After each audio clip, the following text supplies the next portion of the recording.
Dear viewers, you are warmly welcome in this lecture. Kindly subscribe this channel and also press the bell icon below so that you could be notified about any new video from Biology Guardian. Thank you.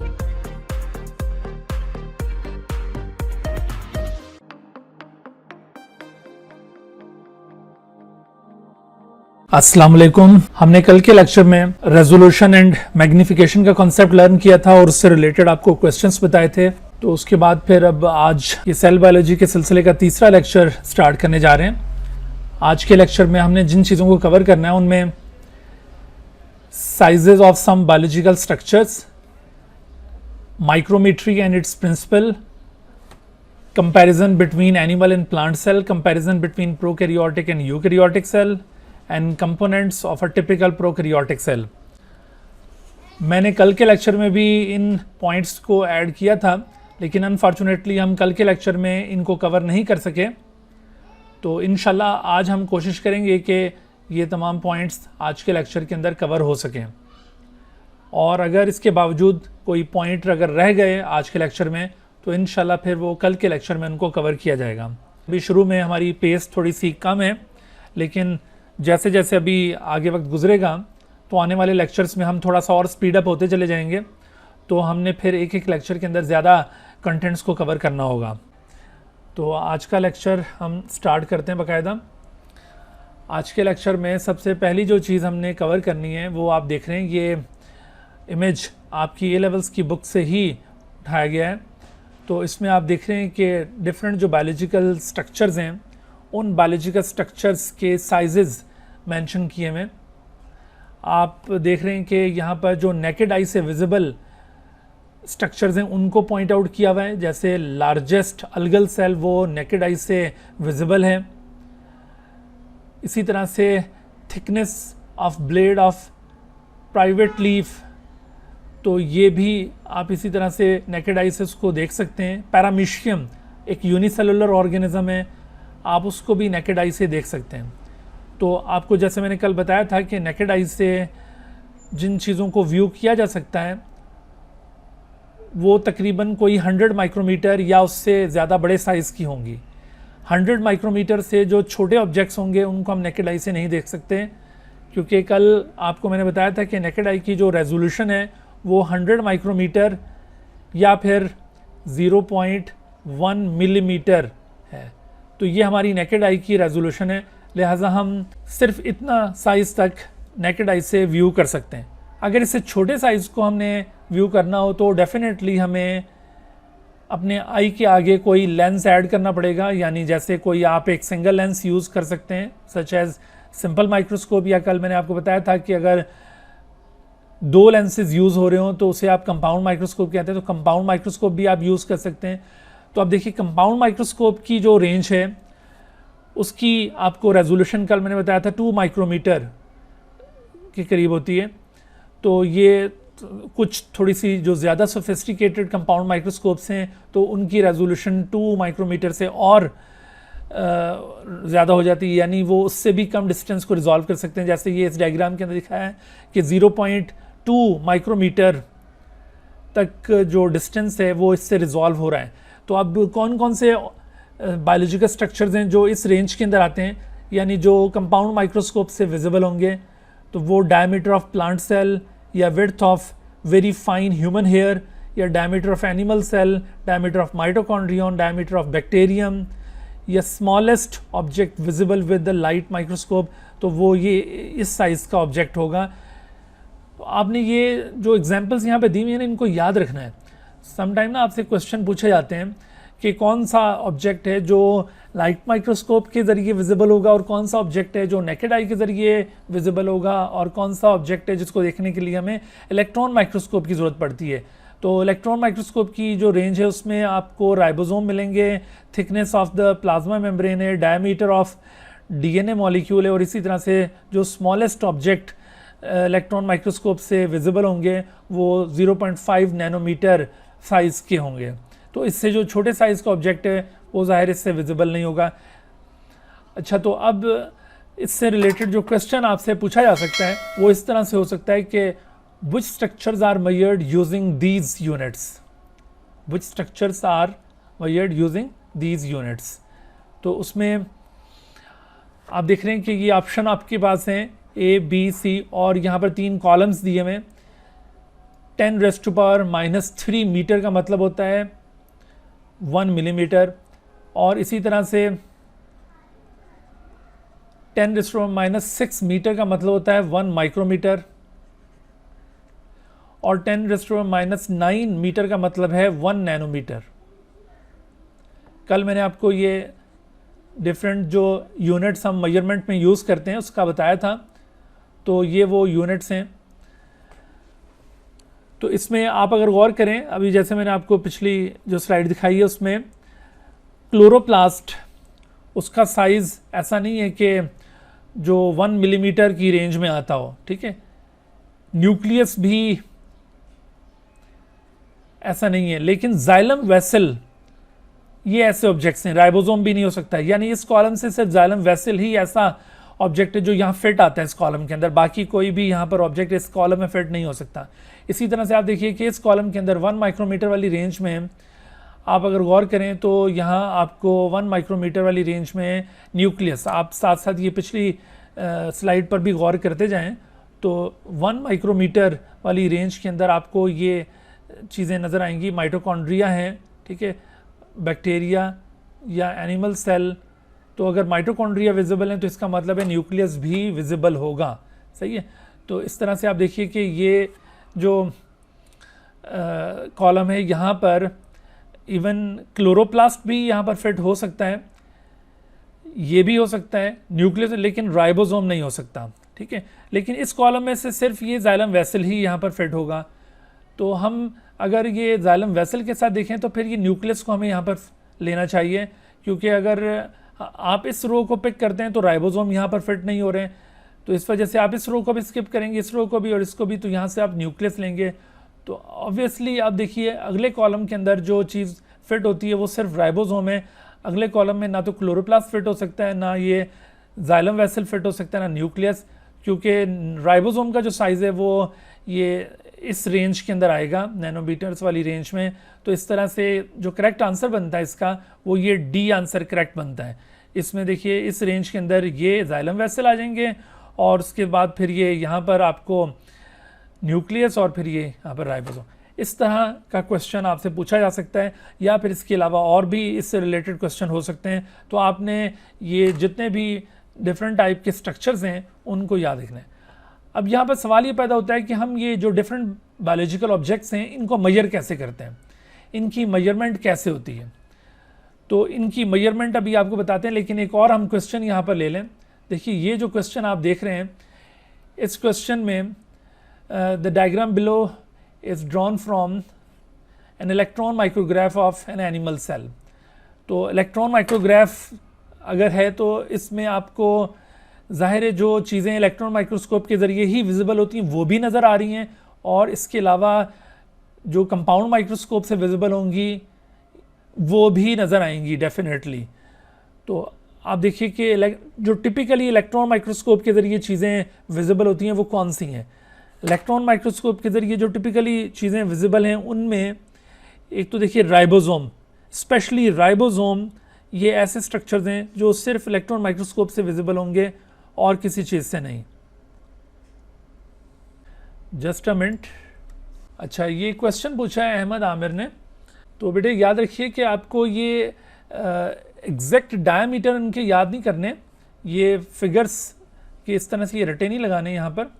यहाँ पर just आपको ये range याद रखनी है कि जैसे naked eye की जो रेंज थी, कल मैंने आपको रेजोल्यूशन पावर बताई थी, और इसी तरह से कंपाउंड माइक्रोस्कोप की जो रेंज है और इलेक्ट्रॉन माइक्रोस्कोप की रेंज, यानी यहाँ से कंसेप्चुअल क्वेश्चन आपसे पूछा जाएगा। ये बिल्कुल एग्जैक्ट आपको ये रटा नहीं लगाना, ठीक है, क्योंकि जो मोस्टली क्वेश्चन आएंगे एमडी कैट में वो जो एफएससी की बुक्स हैं उनसे आते हैं। अब ये वाली जो डिटेल आप देख रहे हैं ये ए लेवल की बुक की डिटेल है, तो ये एफएससी वाले बच्चों के लिए बिल्कुल ये डिटेल अवेलेबल नहीं होती है। हाँ, अलबत्ता नम्स के अंदर कुछ क्वेश्चन ये इससे रिलेटेड आ जाते हैं, लेकिन वो भी कोशिश करते हैं कि ऐसा क्वेश्चन हो जो एफएससी वाले बच्चों के लिए भी एक्सेप्टेबल हो। तो रेंज आपने ये याद रखनी है, क्योंकि इसकी जो रेंज है कंपाउंड माइक्रोस्कोप में जो चीज़ें विजिबल हैं, या फिर ये नेकेड आई के ज़रिए जो चीज़ें विजिबल हैं, और इलेक्ट्रॉन माइक्रोस्कोप के ज़रिए जो चीज़ें विजिबल हैं, वो एफएससी वाले बच्चे भी पढ़ रहे होते हैं। तो इस वजह से आपको स्पेशली रेंज याद रखनी है। आपको ये ज़रूरी नहीं है कि एग्जैक्ट डायमीटर इनका याद रखना हो। ठीक है जी। तो अब आप देखिए, मैं आपको बता रहा था कि राइबोसोम ऐसा स्ट्रक्चर है जो स्पेशली इलेक्ट्रॉन माइक्रोस्कोप के ज़रिए विजिबल होता है। तो हम अगर उस क्वेश्चन को दोबारा एड्रेस करें उस क्वेश्चन को, तो वो क्वेश्चन इस तरह से उसको सॉल्व किया जा सकता है कि आप पहली डायग्राम में देख रहे हैं, which represents the same cell seen under the light microscope at 400x magnification. तो 400x मैग्निफिकेशन वाली लाइट माइक्रोस्कोप में आपको जो चीज़ें नज़र आ सकती हैं वो क्या हो सकती हैं? उसमें आपको माइटोकॉन्ड्रिया आपको नज़र आ सकते हैं। ठीक है, आपको न्यूक्लियस नज़र आ सकता है, गोल्जी कॉम्प्लेक्स नज़र आ सकता है। लेकिन अगर आप इस डायग्राम में देखें तो यहाँ पर माइटोकॉन्ड्रिया शो नहीं किए हुए हैं। तो माइटोकॉन्ड्रिया जो है ना वो 400x मैग्निफिकेशन में नज़र आ जाते हैं। तो 400x में, अच्छा यहाँ पर देखो गोल्जी कॉम्प्लेक्स भी नहीं शो किए हुए। तो इसका मतलब है कि ये और लो मैग्निफिकेशन की ये कोई डायग्राम बन रही है। और इसमें तो आपको ये इवन राइबोसोम दिखाए हुए, तो इसका मतलब है कि ये डायग्राम भी फिट नहीं हो रही कि जो लाइट माइक्रोस्कोप के ज़रिए चीज़ें नज़र आ रही हों। तो इस वजह से जो राइट आंसर यहाँ पर बन रहा है वो ये ए आंसर है। इसमें आपको जब आप उसी सेल को लाइट माइक्रोस्कोप में देखते हैं 400x मैग्निफिकेशन में, तो वहाँ पर आपको ये ऑब्जेक्ट्स इस तरह से नज़र आएंगे जो इससे छोटे ऑब्जेक्ट्स होंगे, जो 400x मैग्निफिकेशन में कवर नहीं होते, वो आपको विजिबल नहीं रहेंगे। तो ये सबसे सूटेबल डायग्राम है इसकी। तो A answer is correct in this case. अच्छा, तो अब मैं आपसे जैसे शेयर कर रहा था कि ये जो बायोलॉजिकल ऑब्जेक्ट्स हैं इनका साइज़ कैसे मेजर करते हैं। The measurement of the size of a microscopic object is called micrometry. ठीक है, तो ये जो मेजरिंग सेल वाली टेक्निक है इसको माइक्रोमीट्री भी कहा जाता है। This is also known as micrometry. जाहिर है कि इसमें हम माइक्रोस्कोपिक ऑब्जेक्ट्स का साइज मेजर करते हैं, तो उनका साइज मेजर करने के लिए आपको डेफिनेटली माइक्रोस्कोप की ज़रूरत पड़ेगी। जैसे आप किसी भी चीज़ का साइज मेजर करने के लिए कोई मेजरिंग टेप यूज़ करते हैं या कोई मेजरिंग स्केल यूज़ करते हैं, बिल्कुल इसी तरह से यहाँ पर भी हम कोई मेजरिंग टेप या मेजरिंग स्केल यूज़ करेंगे, लेकिन वो स्केल ऐसे होंगे जो आप इस माइक्रोस्कोप के अंदर रखते हुए उनको यूज़ कर सकेंगे।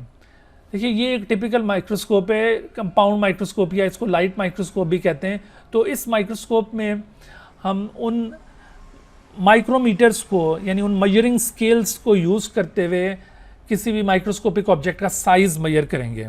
यहाँ पर मेजरिंग सेल के लिए जो माइक्रोमीटर्स यूज़ करने हैं वो दो तरह के माइक्रोमीटर हैं। ये माइक्रोमीटर जो आपके सामने इस वक्त नज़र आ रहा है, this micrometer is known as ocular micrometer, या इसको आईपीस ग्रेटिक्यूल भी कहा जाता है। तो ये ऑक्यूलर माइक्रोमीटर या आईपीस ग्रेटिक्यूल ये इस तरह से एक सर्कुलर डिस्क के ऊपर प्रिंटेड होता है। तो ये सर्कुलर डिस्क इस जगह पर, जो कि कंपाउंड माइक्रोस्कोप का ऑक्यूलर लेंस या आई पीस कहलाता है, ये इस जगह पर इसको प्लेस किया जाता है। यहाँ से इसको हम ओपन करते हैं और ओपन करने के बाद लेंस के साथ इस छोटी सी डिस्क को प्लेस कर देते हैं। ये एक छोटी सी ग्लास की बनी हुई डिस्क होती है जो इस ऑक्यूलर लेंस के साइज़ के बराबर होती है, और इस ग्लास डिस्क के ऊपर ये एक छोटा सा स्केल प्रिंटेड है।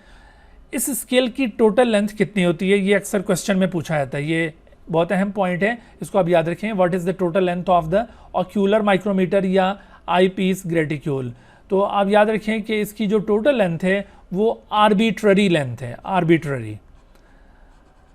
आर्बिट्ररी का मतलब क्या है कि इसकी जो लेंथ है वो सपोज्ड या वो इमेजिनरी लेंथ है, वो एग्जैक्ट लेंथ नहीं है। ठीक है, वो एक एब्स्ट्रैक्ट लेंथ है। यानी इसकी जो लेंथ होती है ना वो असल में डिफरेंट काइंड की मेजरमेंट में डिफ़र कर रही होती है। हमने इसकी लेंथ को बिफोर यूज़ इसकी लेंथ को हमने कैलिब्रेट करना होता है, इसकी लेंथ को हमने पहले आइडेंटिफाई करना होता है। तो इसकी जो अननोन लेंथ है उसको आइडेंटिफाई करने को कहते हैं कैलिब्रेशन। तो हमने पहले कैलिब्रेशन करनी होती है, कैलिब्रेशन। तो आप जब इसको कैलिब्रेट कर लेंगे, यानी इसकी जो अननोन लेंथ है उसको आप वर्कआउट कर लेंगे कि इसकी एग्जैक्ट लेंथ क्या है, तो तब आप इसको फर्दर यूज़ कर सकेंगे। ठीक है, यहाँ पर देखिए जो एम पॉइंट्स आपने याद रखने हैं, उन पॉइंट्स में क्या है कि ये ओक्यूलर माइक्रोमीटर एक सर्कुलर डिस्क के ऊपर प्रिंटेड एक स्केल है, और ये स्केल आर्बिट्ररी लेंथ का ये स्केल होता है।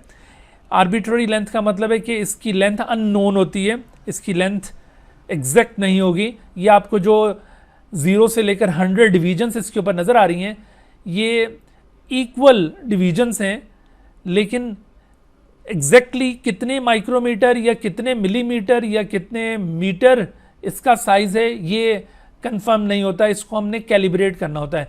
एक्चुअली हम जब ये कंपाउंड माइक्रोस्कोप को यूज़ करते हैं तो हमने ऑक्यूलर माइक्रोमीटर को तो एक ही रखना होता है, लेकिन ऑब्जेक्टिव ऑक्यूलर जो लेंस है उसको तो एक ही रखना होता है, लेकिन ऑब्जेक्टिव लेंसेज को हम रोटेट करके यूँ चेंज करते रहते हैं डिपेंडिंग अपॉन द नीड। कभी हम ये लो मैग्नीफिकेशन को यूज़ करें तो कभी हम ये उससे हायर मैग्नीफिकेशन को, या कभी उससे हायर मैग्नीफिकेशन को। इसलिए आप जिस मैग्नीफिकेशन को भी ऑब्जेक्टिव लेंस में आप यूज़ करेंगे उसके मुताबिक आपको इसकी लेंथ कैलिब्रेट करनी पड़ेगी। तो इस वजह से कहा जा रहा है कि इसकी लेंथ आर्बिट्ररी है। ठीक है, और ये आर्बिट्ररी लेंथ इक्वल 100 डिवीजन्स में ये डिवाइडेड है। और इसको ऑक्यूलर माइक्रोमीटर क्यों कहा गया है? क्योंकि ये ऑक्यूलर लेंस के साथ इसको प्लेस किया जाता है। अच्छा, अब हमने ये ऑक्यूलर माइक्रोमीटर को ये यहाँ पर रखना है, और जबकि दूसरा जो हमने माइक्रोमीटर यहाँ पे यूज़ करना है सेल्स के साइज़ को मेजर करने के लिए, उस माइक्रोमीटर को कहते हैं स्टेज माइक्रोमीटर। तो ये देखिए, ये स्टेज माइक्रोमीटर, इसकी टोटल लेंथ नोन लेंथ होगी। ठीक है, इसकी टोटल लेंथ जैसे ये इस वक्त आपको 1 मिलीमीटर दिखाई गई है, तो मुमकिन है कि ये किसी केस में 10 मिलीमीटर हो। मोस्टली जो स्टेज माइक्रोमीटर हैं वो 1 मिलीमीटर के ही होते हैं। ठीक है, लेकिन रेयरली आपको कोई ऐसा स्टेज माइक्रोमीटर भी मिल सकता है जिसकी टोटल लेंथ 10 मिलीमीटर हो।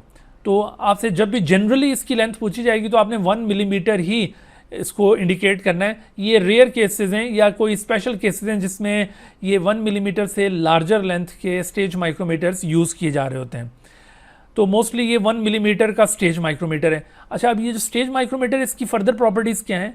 स्टेज माइक्रोमीटर इस तरह से एक सिंपल जो ग्लास स्लाइड आपने लैब के अंदर यूज़ की होगी माइक्रोस्कोप में किसी भी स्पेसिमेन को ऑब्जर्व करने के लिए, तो ये उसी तरह की एक सिंपल ग्लास स्लाइड है। तो ये उस ग्लास स्लाइड के ऊपर एक छोटा सा ये स्केल प्रिंटेड होता है। ये स्केल इतना छोटा सा है, जाहिर है आप इसकी लेंथ देख रहे हैं 1 मिलीमीटर है, तो 1 मिलीमीटर ये इतना छोटा साइज़ है कि हम नेकेड आई से इसको देख तो सकते हैं, लेकिन वो आपको वाज़े तौर पर नज़र नहीं आएगा। तो लेकिन अगर हम इसको ये इस माइक्रोस्कोप में यहाँ पर स्टेज के ऊपर रख कर जब हम उसको व्यू करेंगे, फोकस करेंगे, तो तब आपको ये स्टेज माइक्रोमीटर ये इस तरह से नज़र आएगा। यहाँ पर आपको स्टेज माइक्रोमीटर के ऊपर ये नंबरिंग भी यूँ शो की गई है, 0, 1, 2, 3, 4 और 10 तक ये नंबरिंग है। तो समटाइम ये नंबरिंग यहाँ पर मौजूद नहीं भी होती, ठीक है, और समटाइम ये मौजूद हो भी सकती है। तो आप अज्यूम करें कि अगर ये टोटल लेंथ इसकी 1 मिलीमीटर है, तो इसका मतलब है कि ये जो 1 है ये 0.1 मिलीमीटर होगा, ये जो 2 वाला नंबर है ये 0.2 मिलीमीटर होगा, ये 0.3 मिलीमीटर, और इसी तरह से ये टोटल 1 मिलीमीटर इसकी लेंथ है। तो हमने ये जो स्टेज माइक्रोमीटर है इसको स्टेज के ऊपर प्लेस करना है, और प्लेस करने के बाद ये कोई भी जो ऑब्जेक्टिव लेंस है उसको सेट करके हम उसकी फोकस एडजस्ट करेंगे, और फोकस एडजस्ट करने के बाद आपको ये नज़र आना शुरू हो जाएगा। देखिए, वो जो ऑक्यूलर माइक्रोमीटर था वो हमने यहाँ पे प्लेस किया था ऑक्यूलर लेंस के साथ। ऑक्यूलर लेंस के साथ चूँकि ये ऑक्यूलर माइक्रोमीटर प्लेस होता है तो वो तो आपको फ़ौरन नज़र आना शुरू हो जाता है, लेकिन स्टेज माइक्रोमीटर जिसको हमने स्टेज के ऊपर प्लेस करना होता है ये उस वक्त तक नज़र नहीं आता जब तक कि आप फोकस को एडजस्ट ना करें यहाँ से। तो जब आप इसका फोकस एडजस्ट करेंगे तो अब आपको ये कुछ इस तरह से नज़र आएगा। ये देखिए, आपको ये अगर फोकस इसका एडजस्ट किया जाए तो आपको ये कुछ इस तरह से नज़र आ रहा है। ये इस वक्त इस डायग्राम में ये जो ऊपर वाला स्केल आपको नज़र आ रहा है ये दरअसल वही आर्बिट्ररी यूनिट्स वाला आई पीस ग्रेटिक्यूल है, या फिर जिसको हम ऑक्यूलर माइक्रोमीटर कहते हैं, ये वो चीज़ है। ठीक है, ये 0 से लेकर 100 इक्वल डिवीजन्स में ये डिवाइडेड है। लेकिन जो इस वक्त आपका वो स्टेज माइक्रोमीटर था, स्टेज माइक्रोमीटर कंप्लीटली व्यू नहीं हो रहा इस वक्त। उसकी वजह क्या है, क्यों कंप्लीटली व्यू नहीं हो रहा? दरअसल हम लो मैग्नीफिकेशन हम यूज़ कर रहे हैं। अगर हम थोड़ी सी हाई मैग्नीफिकेशन यूज़ करेंगे तो ऐसी सूरत में ये और इसका जो साइज़ है वो और छोटा हो जाएगा, ठीक है।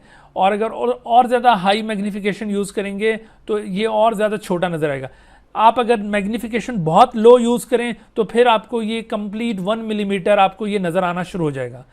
मेरे ख्याल में आप मेरी बात समझ रहे हैं कि देखिए, अगर हम बहुत ही लो मैग्नीफिकेशन यूज़ करेंगे तो तब आपको ये जो स्टेज माइक्रोमीटर है ये पूरा 1 मिलीमीटर का ये नज़र आएगा। लेकिन अगर आप ये ज़रा सी भी हाई मैग्नीफिकेशन यूज़ करेंगे तो आपको ये फिर कंप्लीट नज़र नहीं आएगा। ये जितने भी डिफरेंट टाइप के ऑब्जेक्टिव लेंसेज हैं, जैसे ये आप देख रहे हैं ये ऑब्जेक्टिव लेंस, अगर आप ये ऑब्जेक्टिव लेंस यूज़ कर रहे हैं तो इसमें उसकी लेंथ स्टेज माइक्रोमीटर की कुछ नज़र आएगी। अगर आप इसको यूज़ करेंगे तो उसमें उसकी लेंथ कुछ नज़र आएगी, और इसको यूज़ करें तो उसमें उसकी लेंथ कुछ नज़र आएगी। लेंथ कुछ नज़र आने से मतलब ये बेटा यहाँ पर कि उसकी टोटल लेंथ तो 1 मिलीमीटर है, लेकिन आपको वो जो फील्ड व्यू है, जो आपको चीज़ नज़र आ रही होती है वो कितना हिस्सा, यानी आप अगर लो मैग्नीफिकेशन में देख रहे हैं तो आपको ये टोटल यहाँ से लेकर यहाँ तक ये पूरे का पूरा नज़र आएगा। अगर थोड़ी सी हाई मैग्नीफिकेशन यानी ये दूसरा ऑब्जेक्टिव लेंस यूज़ करते हैं तो हो सकता है कि फील्ड व्यू में आपको सिर्फ ये इतना सा हिस्सा इसका नज़र आए, और थोड़ी सी और हाई मैग्नीफिकेशन यूज़ करते हैं तो हो सकता है कि इसका आपको और कम हिस्सा इसका नज़र आए इस तरह से। तो आप जैसे जैसे उसको ऑब्जेक्टिव लेंस को चेंज करते जाएंगे तो इसका कम हिस्सा आपको नज़र आएगा। टोटल लेंथ उसकी वही 1 मिलीमीटर है, उसमें कोई फ़र्क नहीं पड़ रहा, लेकिन आपको जो उसका पार्ट व्यू हो रहा है वो कम होता चला जाएगा। तो यही चीज़ यहाँ पर इस डायग्राम के अंदर आपको दिखाई गई है।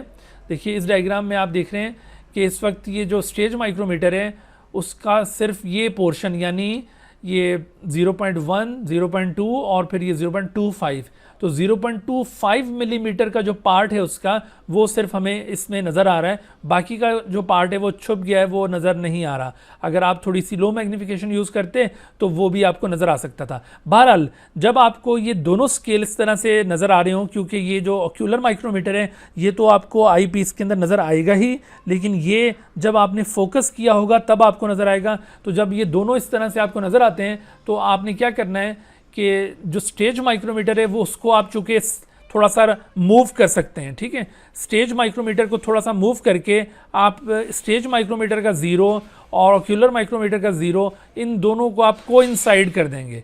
कोइंसाइड का मतलब है कि आप इन दोनों को एक दूसरे के आमने सामने ले आएंगे, और उसके बाद आप देखेंगे कि इस स्टेज माइक्रोमीटर का कितना पोर्शन ये ऑक्यूलर माइक्रोमीटर के ज़रिए कवर हो रहा है।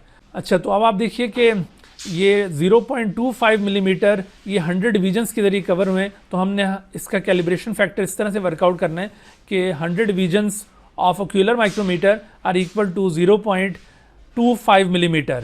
Then one division of ocular micrometer will be equal to 0.25 divided by 100. आप इसको नीचे ले आएंगे तो इस तरह से आपके पास कैलिब्रेशन फैक्टर क्या बन गया, आपने इसको डिवाइड किया तो 0.0025 मिलीमीटर.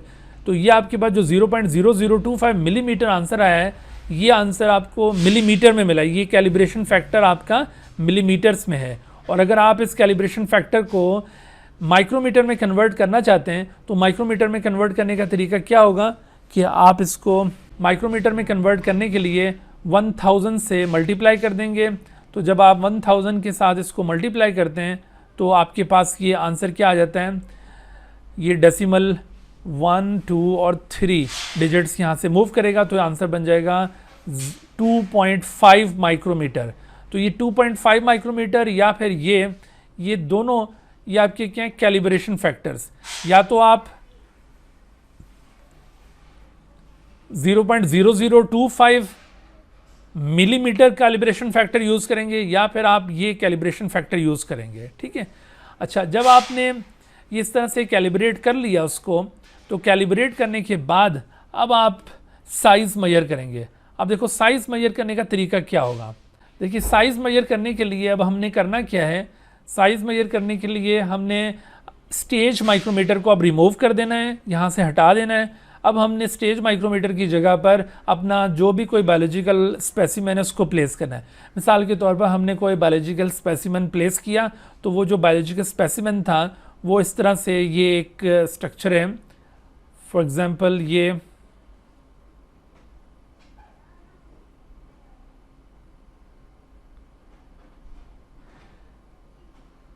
ये है यूग्लिना है सपोज किया।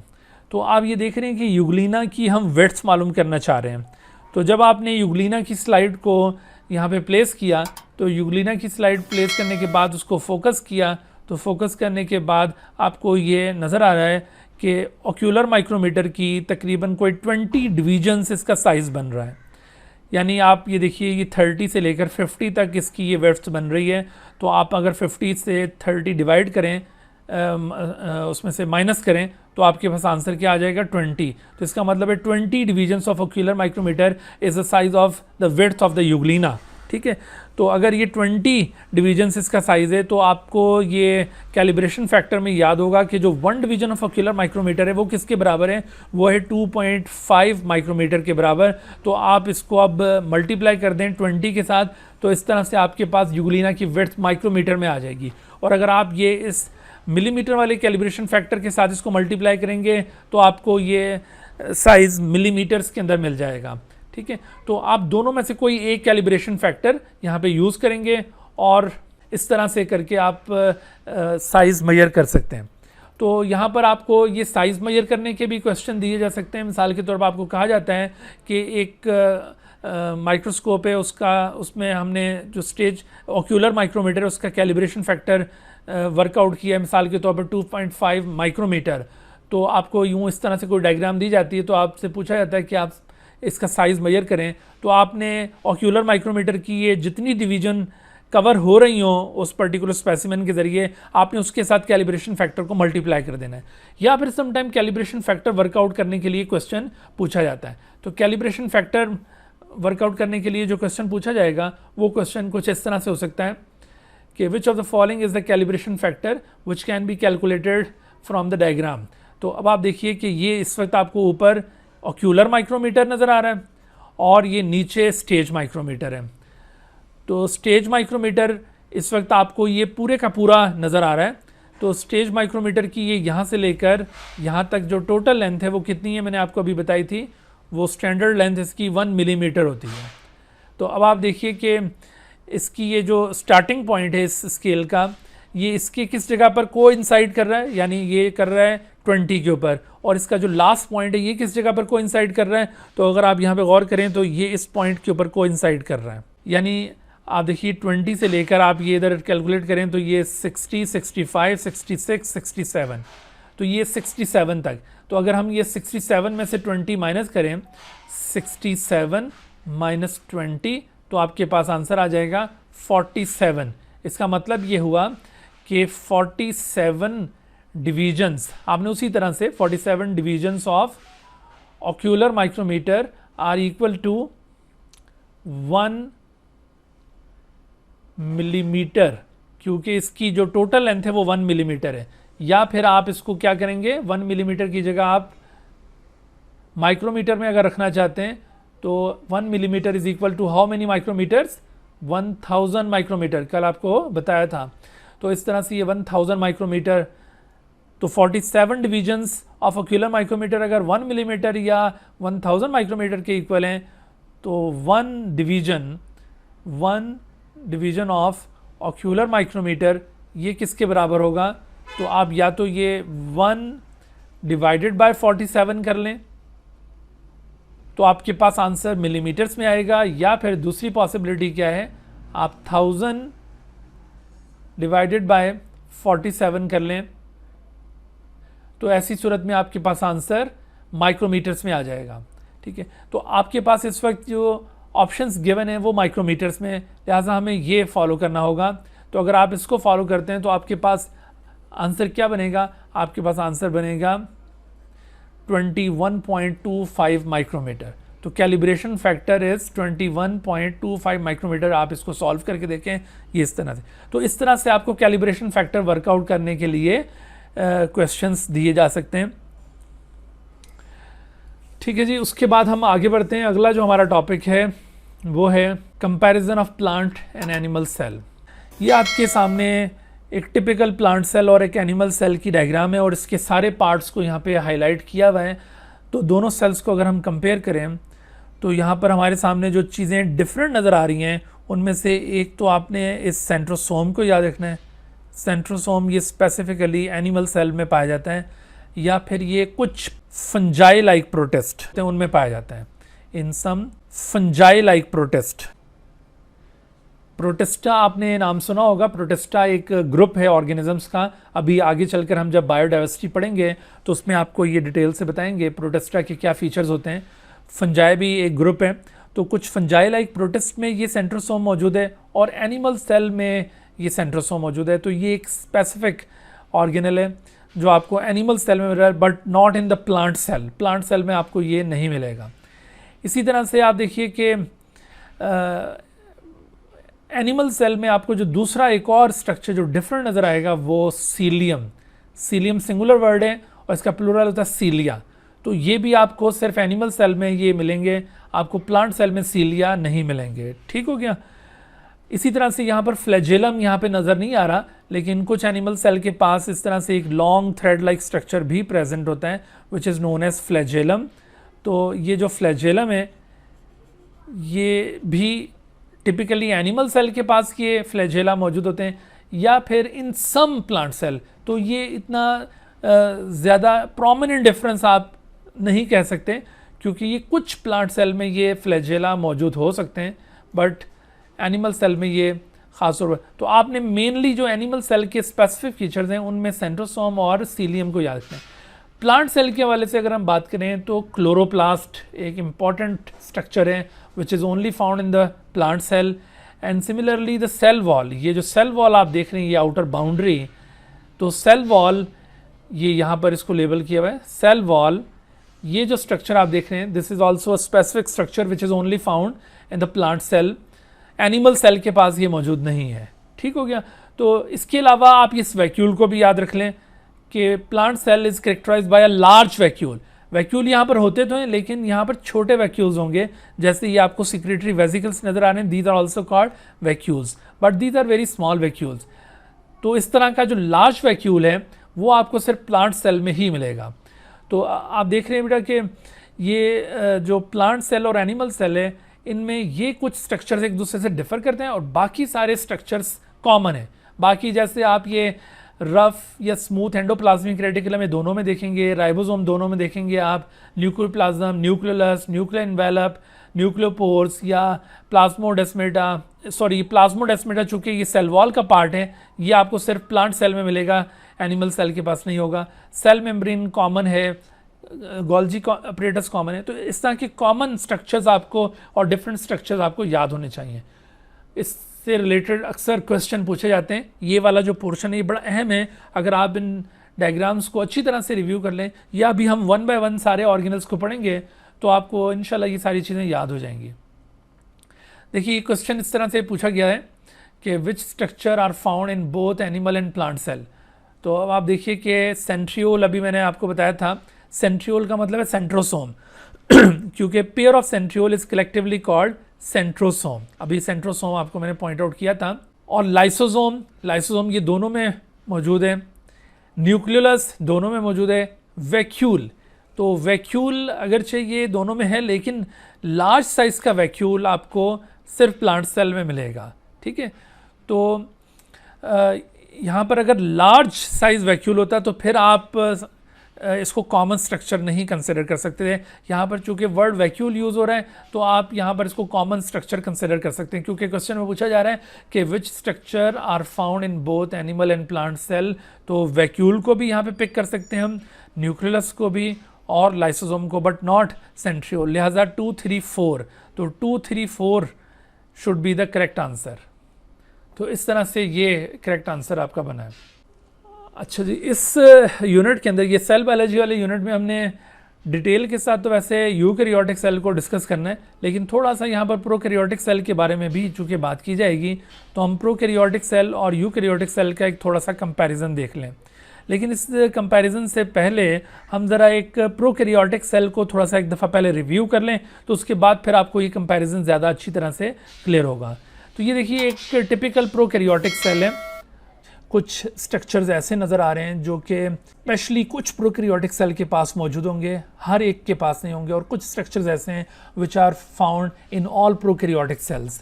जैसे आप देख रहे हैं सेल वॉल, ये एक फंडामेंटल स्ट्रक्चर है which is found in all prokaryotic sales. लेकिन ये जो सेल वॉल की कंपोजिशन है ये वेरी करती है, इवन प्रोकैरियोट्स के अंदर भी ये वेरी करती है।